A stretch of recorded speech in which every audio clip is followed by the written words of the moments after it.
Hi E-Bike Tuner, ich möchte euch heute zeigen, wie man das Redpad 2S für Shimano E8000 in den E8000 Motor einbaut.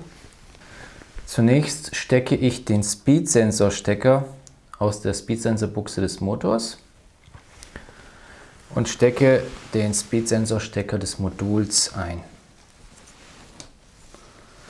Und stecke danach den Speed-Sensor-Stecker in den Speed-Stecker des Moduls.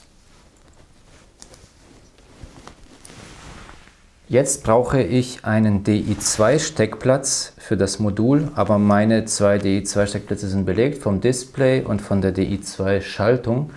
Ich nehme jetzt einfach das Display raus und stecke es in den Display-Stecker des Moduls. Und dadurch wird ein Steckplatz für mein Modul frei und dann kann ich das einstecken. Sie können natürlich auch den anderen Steckplatz hier benutzen.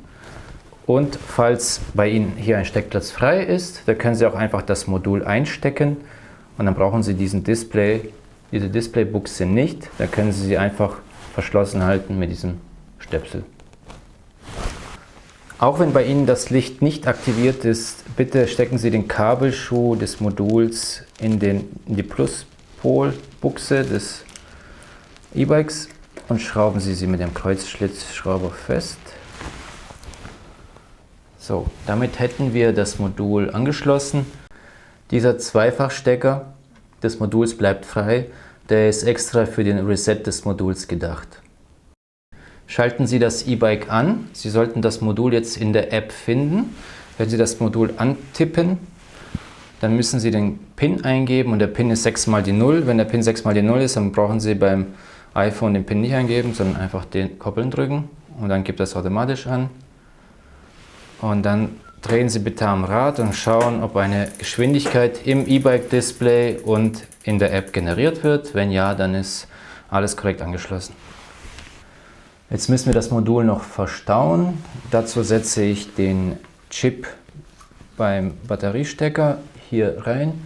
Und je nachdem, welchen Rahmen Sie haben, müssen Sie hier Platz finden. Also bei mir ist hier links eine Aussparung. Da kann ich hier die zwei Stecker verstauen. Dann sieht es so bei mir am Ende aus. Jetzt muss ich noch prüfen, ob die Abdeckung druckfrei drauf geht. So. Also Sie dürfen jetzt da nichts reindrücken, sonst werden Stecker oder Kabel beschädigt. Bei mir passt es.